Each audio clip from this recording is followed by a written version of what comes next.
हरे राम हरे राम। ओम नमो भगवते वासुदेवाय। ओम नमो भगवते वासुदेवाय। ओम नमो भगवते वासुदेवाय। नारायणं नमस्कृत्यं नरं चैव नरोत्तमं देवीं सरस्वतीं व्यासं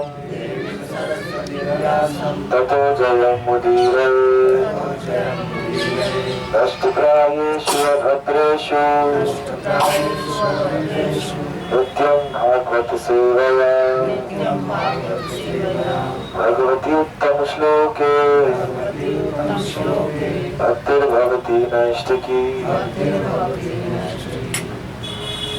शेष पेशामृत की तो हम लोग श्लोक संख्या 6 पे आज पढ़ेंगे आगे।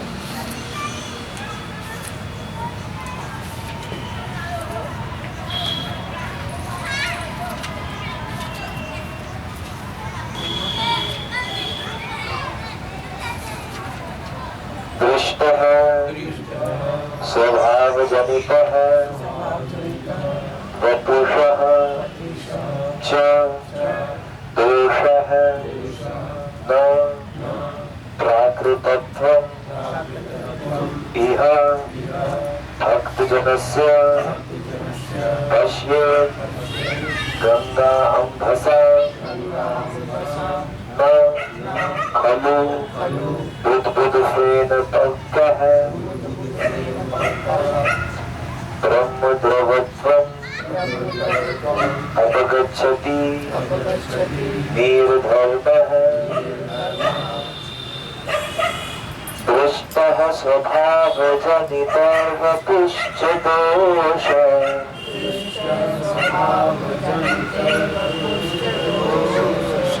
न प्राकृतत्वमिह भक्तजनस्य पश्येत् तत्त्वमिह भक्तजनस्य पश्येत् गंगाम्भसा न खलु बुद्बुदफेन पङ्कः खलु बुद्बुदफेन पङ्कः ब्रह्मद्रवत्वमपगच्छति निर्धर्मः गच्छति निर्धर्मः। अपनी मूल कृष्ण भावना भावित स्थिति में रहते हुए शुद्ध भक्त अपने आप को शरीर नहीं मानता।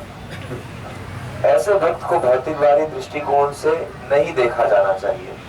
निसंदेह भक्त के निम्न कुल में उत्पन्न होने, उसके कुरूप चेहरे, विकृत शरीर या रोगी अथवा अशक्त शरीर की परवाह नहीं करनी चाहिए। साधारण दृष्टि से ऐसे दोष शुद्ध भक्त के शरीर में प्रकट दिख सकते हैं, लेकिन इन सब दिखने वाले दोषों के बावजूद शुद्ध भक्त का शरीर कभी दूषित नहीं हो सकता। यह ठीक गंगा जल के समान है जो कभी कभी वर्षा ऋतु में बुदबुदे फेन का कीचड़ से पूरित हो जाता है, किंतु कभी दूषित नहीं होता। अतः जो लोग आध्यात्मिक ज्ञान में उन्नत हैं, वे इस जल की अवस्था का विचार किए बिना गंगा में स्नान करेंगे। तो पिछले श्लोकों में बताया गया किस तरह से भक्तों के साथ सत्संग किया जाए, फिर बताया गया कि कैसे भक्तों के साथ कैसा संग करना है। और यहाँ पर विशेष रूप से चर्चा हो रही है कि भक्तों में जो लोग भक्ति में लगे हुए हैं, जैसा कि भगवान कहते हैं कि अपिचेत से दुराचारो भजते माम अनन्य भाव साधुरेव सब मंतव्य सम्यक व्यवस्थितो सब, कि चाहे भक्ति में लगे हुए व्यक्ति से कुछ शरीर की उसमें कमियां हो, जैसे आप लोग आज कह रहे हैं कि हो सकता है वो अच्छे कुल में पैदा ना हो सकता है कि उसका दिखने में सुंदर ना हो सकता है कोई शरीर में बीमारी हो सकता है कई बार कुछ स्वभाव में खराबी, जैसे कई बार होता है कि थोड़े से कड़ा बोलते हैं, कई बार कड़ा बोलते हैं। वो कड़ा बोलने का जो स्वभाव है ये पहले के संस्कारों के कारण है, लेकिन अब वो व्यक्ति क्या कर रहा है, अब वो भक्ति कर रहा है। तो ऐसे दोषों को नजरअंदाज हमें करना सीखना चाहिए।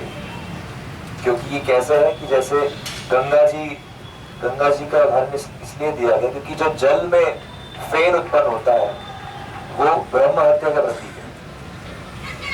तो बहुत अशुद्ध चीज है जो जल में इंद्र, जो भागवतम में कथा आती है कि इंद्रदेव ने एक विश्वरूप की हत्या करी और उससे उन्हें ब्रह्म हत्या का पाप लगा।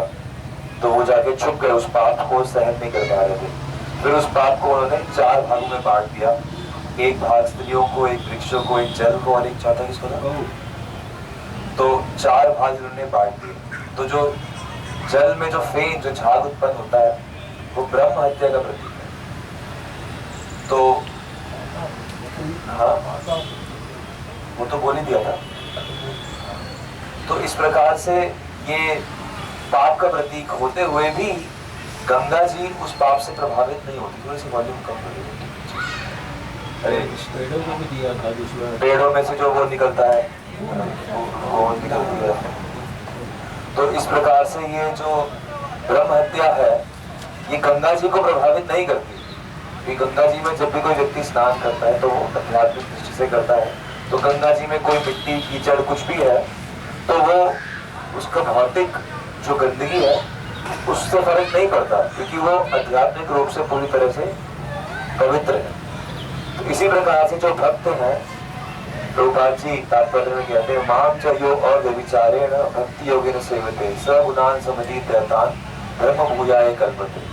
कि जो भक्ति है वो करने वाला व्यक्ति गुणों से ऊपर आ जाता है। जो भी अव्यभिचारी भक्ति, अव्यभिचारी यानी कि बिना किसी भटकाव के, बिना किसी डाउट के जो व्यक्ति भक्ति करता है वो बहुत ही जल्दी गुणों के ऊपर आ जाता है। आप क्या पेड़ों में दिया गोंद आ जाता है, उसको तो मैं पवित्र मानती हूँ, मगर माता को तो अपवित्र मानती हूँ। इसमें ऐसी क्या दोष है? जो 4 दिन का मासिक धर्म आता है तो वो ब्रह्म हत्या का प्रतीक होता है, इसलिए उस दिन में अशुद्ध माना जाता है। इसलिए गोंद जैसे गोंद भी तो दिया उसको। हाँ, तो अपवित्र है। गोंद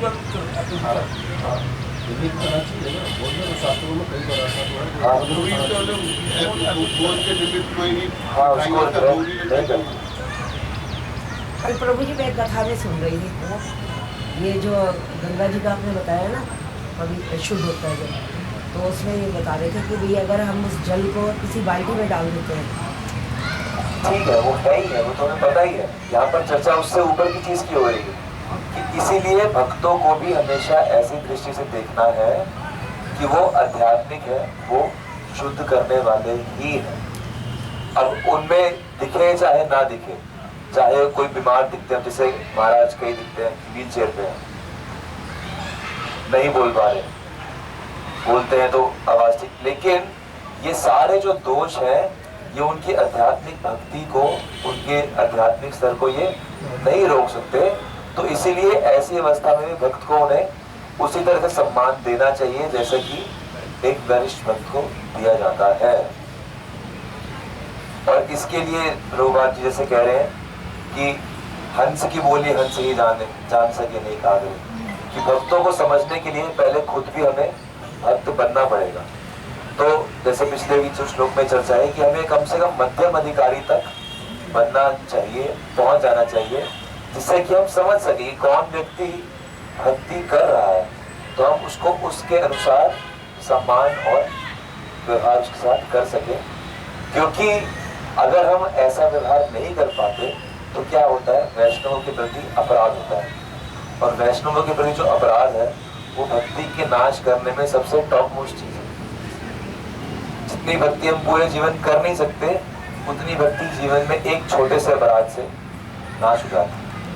तो इसीलिए भक्ति चाहे करो कम, लेकिन अपराध कम करो, अपराध ना करो। हाँ, मालूम मैं आरती करता हूँ और मैंने आरती ठीक भी की, उसमें भी टोका टाकी रही, तो वो अपराध में जाएगा, वो किस में जाएगा? वो अपराध में छोटे छोटे अपराध होते रहते हैं, इसीलिए तो मन बीच बीच में भक्ति से मिलता रहता है, नाराज हो जाते हैं। बचना चाहिए, बिल्कुल बचना चाहिए। इसीलिए तो वो अपराध में तो जाएगा। तो वही तो, इसलिए तो पहली बात आई कि ना तो टोका टाकी करो, और अगर किसी ने टोका टाकी कर दी तो बुरा मत मानो। वो भी ठीक है, दोनों तरीके से ही। क्योंकि रुचि का रोजाना ही ऐसे रही, फिर कुछ भी करने से एक बार तो करे, 2 बार अब जैसे किसी का स्वभाव है ऐसे, तो अब उसका स्वभाव ये, तो उसको छोड़ दो, कैसे बचा जाए? स्वभाव ये छोड़ दो। उसका संग भी ऐसा है कि उससे छूट भी नहीं सकते। वही तो बात है ना। अब जैसे छोटा बच्चा है, छोटा बच्चा तो क्या करेगा ही। अब उसको छोड़ दो, ठीक है भाई, करता है, यही तो सीखना है, यही तो सीखना है, यही तो सीखना है, यही तो सीखना है। पर फिर बिगर वजह भी तो नहीं बोलना चाहिए ना, ये भी तो गलत है ना। मान ले अच्छा करते हैं, कोई दिक्कत नहीं है, और उसमें भी फिर वही तो पटाखी रखना, तो उसको मेरे को तो लगता है कि भाई वो तो है ना डिग्रेड ही होता है। इसमें पक्ष क्या है ना कि आप अपने आप को टोका टाकी करने से रोक सकते हो, आप अपने आप को बुरा मानने से रोक सकते हो, लेकिन आप दूसरे व्यक्ति को टोका टाकी करने से नहीं रोक सकते, और आप दूसरे व्यक्ति को बुरा मानने से भी नहीं रोक सकते। अब ऐसा ही स्वभाव है, किसी व्यक्ति का स्वभाव बुरा मानने का है, किसी का टोका टाकी करने का है। टोका टाकी करने वाला बुरा नहीं मानता, बुरा मानने वाला टोका टाकी नहीं करता। तो इसमें क्या है कि दोनों को ही अपने स्वभाव को अपने लिए ठीक करना है, और दूसरे का जैसा स्वभाव है उसको सहन करना सीखना है। क्योंकि भक्तों के समूह में यही सबसे इम्पोर्टेंट चीज है कि हम कैसे बैलेंस बना लें, कैसे बिना लड़ाई झगड़े के, बिना नाराज हुए भक्ति में चलते हैं। क्यों? क्योंकि जैसे ही ये क्या है ना, ये स्वभाव जैसे ही कोई टोका टाकी करता है तो आप समझो कि यार इसका मतलब ये बचपन से ऐसा करता आ रहा है, ये व्यक्ति बचपन से ही इसका। तो उसको कोई एक्सक्यूज थोड़ी मान ले, वो अभी मैं जो कर रहा हूँ जैसे सुन ही रहा है, तो उसको ये नहीं मान ले कि अभी मैं तो भाई ठीक ही हूँ, उसको भी तो सुधरना चाहिए ना। उसको तो सुधरना है ही, और क्या, उसको भी तो सुधरना है ही। लेकिन आपको ये देखना पड़ेगा कि मैं अपने एंड से क्या कर सकता हूँ। अपने एंड से आपने बता दिया कि भैया ऐसे टोका टाकी मत करो, ठीक है, अब इससे ज्यादा तो आप कुछ कर नहीं सकते। अब वो व्यक्ति फिर भी ये कर रहा है, जैसे कुत्ते की पूंछ है, वो सीधी नहीं होगी, टेढ़ी रहेगी, उसको जितना भी आप करो। क्यों? क्योंकि वो उसका स्वभाव है। और यहाँ तक कि जो साधक संजीवनी है, एक राम सुखदास जी की लिखी हुई है, उसमें ये भी कहा गया है कि कई बार भक्ति में बहुत ज्यादा आगे बढ़ जाने के बाद भी जो पिछले गुणों से, पिछले सत्वगुण रजोगुण तमोगुण से कुछ स्वभाव रह जाते हैं, वो ठीक नहीं होते। क्यों नहीं होते? क्योंकि व्यक्ति उन पे या तो धीरे धीरे काम उन पे इतना नहीं हुआ, और कुछ स्वभाव होते भी इतने टेढ़े हैं कि उनको जानने में समय लग ही जाता है। तो ये अपने आप को भी समझाना पड़ जाए कि भाई जैसे अब वो है ना कि ऐसे स्थिति में भैंस बन जाओ कि भैंस के आगे बीन बजरिया टन टन कुछ फर्क ही नहीं पड़ता, उसको जो करना है वो कर रहा है। तो ऐसा खुद को बनाना पड़ेगा। भक्ति जो प्रक्रिया है वो खुद को ठीक करने की है। अब यहाँ पर ये नहीं कहा कि आपके शरीर में दोष है, आप शरीर को दोषों को दूर करो। यहाँ पर ये कहा जा रहा है कि आप दूसरे के शरीर के दोषों को, दूसरे के स्वभाव को, दृष्टे स्वभाव जनित और वपुष्ट दोष, स्वभाव और वपु, तो शरीर के क्या क्या दोष हो सकते हैं कि भाई ये निचले कुल में है, दिखने में खराब है, बीमारी है, कुछ जो भी है। शरीर के दोषों से तो चलो व्यक्ति फिर भी, लेकिन स्वभाव के दोषों को भी। इसीलिए भक्तों की सेवा करना सबसे कठिन है। विग्रह की सेवा करना आसान होता है कि भगवान विग्रह के रूप में नहीं टोकते। जब आरती कर रहे हो, आपने कुछ गलती करी, भगवान नहीं टोकेंगे, लेकिन दूसरा भक्त टोक सकता है, भाई तुमने ऐसे करा, ऐसे करा। तो भक्तों में भी वैसा शुद्ध भाव रख पाना कठिन है। इसीलिए ये श्लोक विशेष रूप से कह रहे हैं कि जो भी स्वभाव के भी जो दोष है, जो हमारे से सीनियर भक्तों में कभी दिखाई पड़े, तो उनको तो पूरी तरह नजरअंदाज करना ही है। जो हमारे साथ के भक्तों में कहीं दिखाई पड़े, तो उनको हम प्रेम से बता सकते हैं, प्रभु आप जब ऐसे करते हो तो ये गड़बड़ होता है। तो उनको भी समझना चाहिए, बिल्कुल समझना चाहिए। लेकिन अगर वो नहीं समझ रहे हैं तो इसका मतलब उनके स्वभाव में पीछे से कुछ गड़बड़ है। और वो इतनी गड़बड़ है कि वो जब सुधर ही नहीं रही है, तो आप अपना दिमाग उसमें क्यों लगाते हैं? तो ये बात, और ये बात सब पे लागू है मेरे पे, आपके। जैसे किसी ने कहा कि आप गलत गा रहे हो तो पहले उसके ऊपर फिर मंथन तो करना चाहिए, वाक्य में गलत नहीं गा समझ चाहिए। और फिर जो सिखाने वाले हैं ना, क्या नहीं, किसी को जैसे भी टोकरा की मेरी बात चल रही है, तो क्या हम उसको ऐसे ले सकते हैं कि अगर किसी ने टोकरा कि ये तो मेरे ही कर्म है जो करते हैं उससे चीज़ करते हैं, जिसको टोका गया जिसको टोकरा गया है वो ये चीज़ सोच सकते हैं क्योंकि ये तो मेरा ही कर्म था जो मैंने ये टोका, मुझे ऐसे बोला है। यही तो चीज है कि टोका गया तो ये भी अच्छा एक वो है कि मैंने किसी को टोका होगा इसलिए उसे टोका जा रहा है। मैंने कभी किसी स्थिति में किसी को ऐसे टोका होगा। तो ये कहना चाह रहे हैं जैसे आज मेरा अनुभव है, कल का फिर हो सकता है, परसों का हो सकता है, बोला एवरी डे हर एक को टोका जाता है, तू गलत करे, तू गलत करे, एवरी टाइम। बोला कोई ना कोई दूसरी लाइन में, कोई ना कोई तीसरी लाइन में उसको एवरी टाइम, तो वो तो चीज़ गलत है। और ये नहीं किसी पार्टिकुलर को, एवरीबॉडी को, हर एक को मतलब टोका टाकी की जाती है। रणजीत तुम आ गया तो कोई भी आ गया, एवरी हर एक तो ये स्वभाव में दोष है। हाँ तो गलत है ना, ये तो फिर सुधरना तो क्योंकि इसकी भी कह ही रहे हैं दोष है। इसकी भी तो फिर देखो ना वैष्णव की शक्ति है, वो भी तो कभी ना कभी फिर भटक जाएगी ना कि भी कुछ ना कुछ होगा है तो वो जाना छोड़ेगा, या भाई मतलब अब उसको सरेंडर ही करेगा, भाई जो है हमने कहा आता तो भाई छोड़ ही देते हैं, भाई उसको हम नहीं करते। हाँ दोष है ये। तो यही बढ़िया है ना, ये तो दोष है। ये तो ये यही बढ़िया दोष है। ये दोष है। करेंगे कुछ नहीं। ये दोष है टोकने वाले का कि वो ऐसी स्थिति में टोक रहा है। मतलब किसी पार्टिकुलर पॉइंट एवरीबॉडी को, हर एक को बिल्कुल, चाहे मतलब वो तीसरी लाइन में टोकेगा चाहे चौथी लाइन में टोकेगा, उसको मतलब डिस्टर्ब करता है। इसका सोल्यूशन है अगर आप आगे लोग हाँ जो अपने आप में 30 मार्क्स एक बार शेर लिखने का बड़ा शौक था, तो उन्होंने एक बड़े नाम मैं लिखता था उसमें ऐसा। शायर का शेर लिखा, वो मैं आपको सुना रहा हूँ, शायद सबका हम सबसे से ठीक बैठेगा आपको छोड़ के। है रंग तेरा शहंशाह तेरा, अच्छा भी तेरा है, बुरा भी तेरा है, अमीर भी तेरा है, गरीब भी तेरा है, काला भी तेरा है, पीला भी तेरा है। ये कुफ्र है कहना मेरा मेरा, ये कुफ्र है कि मैं ठीक हूँ, मैं गलत हूँ, मैं सही हूँ, मैं बुरा हूँ, मैं अच्छा हूँ। जो है जैसा उसे समझ ले वैसा, जिसकी जो प्रकृति है उसको वैसे समझ ले, ना समझो तो फिर काफरा क्या है। अगर नहीं समझ पा रहे तो लड़ाई की बात की है, जिन्हें आधा फिर हुआ क्या है, आखिर इस दर्द की दवा क्या है। उस दिन रामनवमी पर प्रभु जी गए थे, उन्होंने शाम के टाइम देखेंगे तुलसी आरती कर रहे हैं, तुलसी आरती कर रहे हैं तो ऐसे ऐसे घुमाते हैं। मैं बोले वहाँ पर जो ब्रह्मचारी तो ऐसे घुमा रहे रहती। मैं बोला कि इसका क्या मतलब, वहाँ पर मैंने तो देखा नहीं 30 साल में मधो मध्य मंदिर में गाओ हमेशा तुलसी आरती ऐसे ही कर रहे। हो सकता है उसके साथ में कोई गड़बड़ी हो या फिर दूसरे हाथ से कर दिया हो।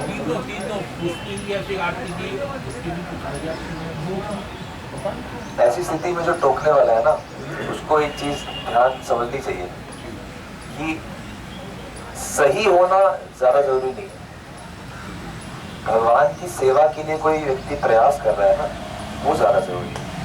अब उससे प्रयास में कोई त्रुटि हो रही है तो उसको सिखाना प्रेम से ऐसे चाहिए कि उसे बुरा ना लगे।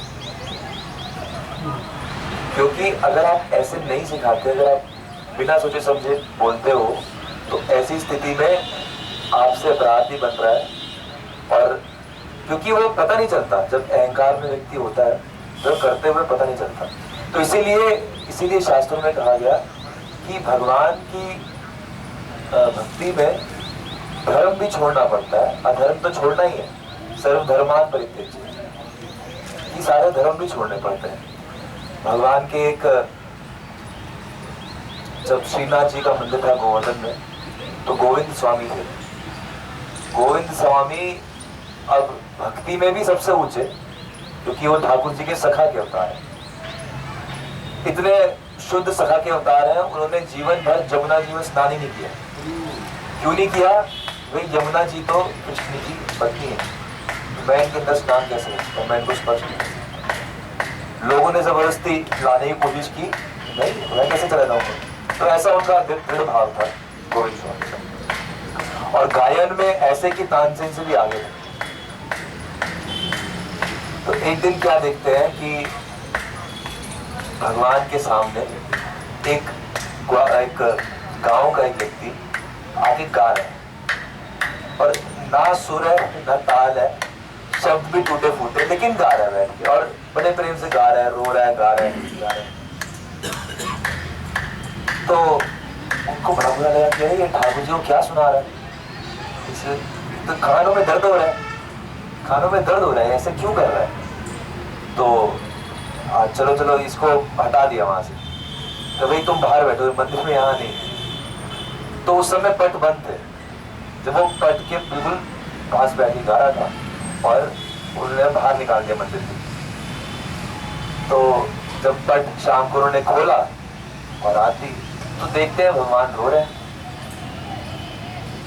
तो भगवान रो रहे हैं, गोविंद स्वामी मुझे तो साक्षात श्रीनाथ जी बातचीत करते थे, तो भगवान रो रहे हैं, ठाकुर अरे क्यों रो रहे हो भाई। अब वो सखा की तरह बात, अरे मेरा दोस्त आया था मेरे लिए गाने, तुमने उसे बाहर निकाल दिया, मैं तो उसका गान सुन रहा था, तुमने बाहर क्यों निकाल दिया उसे।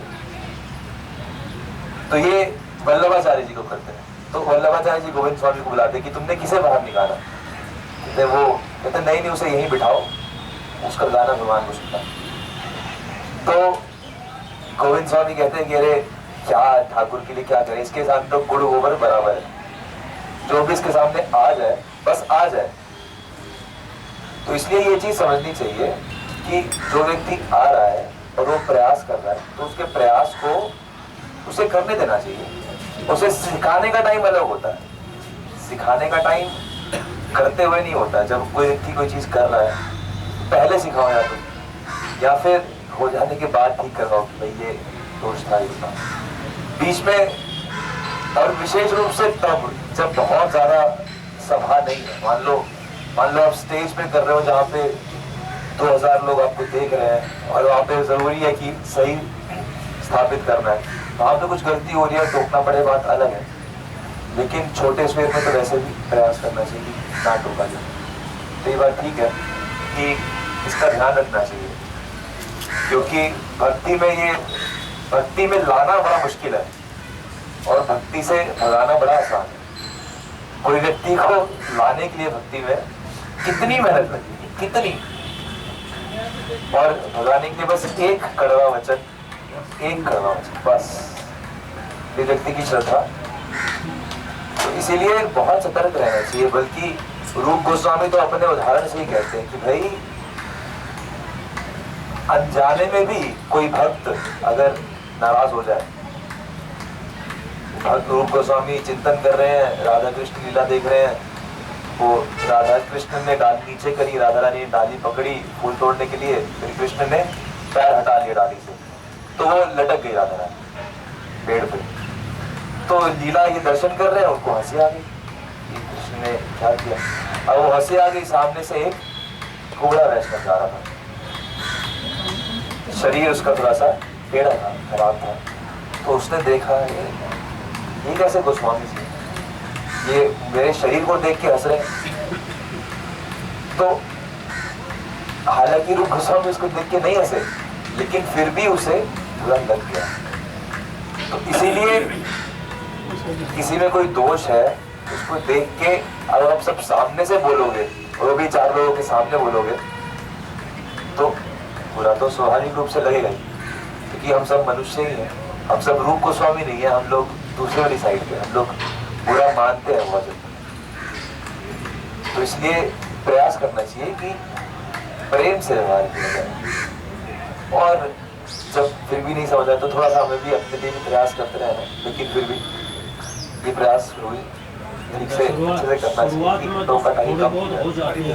क्योंकि हर एक की योग्यता का भी फर्क पड़ता है, हर एक की योग्यता वो बराबर नहीं हो सकती। अरे मान लो वो होएगी नहीं तो उसको कैसे करना? बिल्कुल ठीक बात है, और विशेष रूप से ये भी चीज है, बहुत ज्यादा योग्यता है उसके अंदर, तो दूसरों को तो कम से कम ना नहीं सकता। और आपकी वो डिस्टर्बेंस ही हो रही है,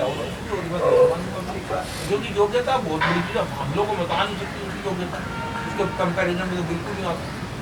और फिर उसको एक तो उसमें रुकावट ना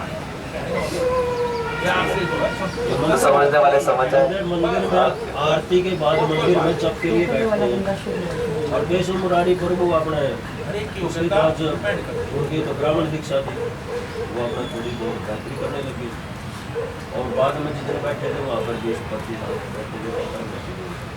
तो एक बिल्कुल नया भक्त था, वो नीचे देशभक्त की बात बताएगा,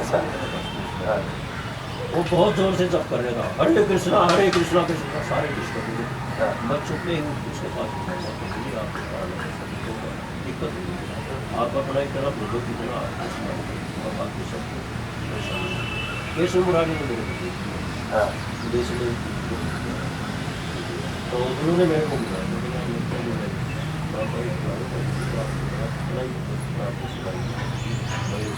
काफ़ी सारे बोले इसको पकड़ के भाग निकाला 2-4 महीने इसको उसको हाँ। वहाँ कभी भी ये करता है लेकिन इसको बहुत समझाता है, लेकिन इसके अंदर अहंकार इतना हमारे को ये नया आया है आपके सामने ब्रह्मचारी आश्रम में रह रहा है तो बोले इतना समझाता है स्वभाव हो जाता है किसी का, एक उसका स्वभाव इतना था वो जोर जोर से मतलब करे अगर बाकी सारे कुछ बोले।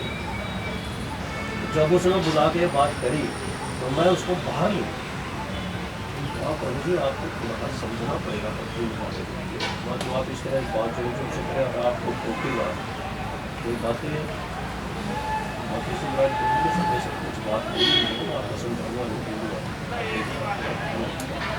आज वो व्यास आसन पर बैठ के प्रचार करता है, वो व्यास आसन पे बैठ के और प्रचार करता और मंदिर में सभी को उसका लेक्चर, लेकिन ऐसा है ना तो हो के पुराने पाप जैसे प्रभु जी बता रहे हैं कि कट जाते हैं हो जाता है ऐसा, लेकिन मतलब हमें ये सोचना पड़ेगा अगर वो कुछ बोल रहा है ना बोलने दो, उसकी तरफ ध्यान ही मत दो, उसकी तरफ ध्यान ही मत दो, ये पॉइंट आप रख लो आगे से कि वो अगर कुछ कह रहा है तो बिल्कुल छोड़ दो उसको, ध्यान ही मत दो उसकी तरफ। कब तक रख बोलेगा वो, क्या कब तक करेगा ये काम? सही ऐसा ही करते हैं, कोई सही बोले तो उनको भी हम अपना गलती करते हैं, चलो आगे चलो भाई।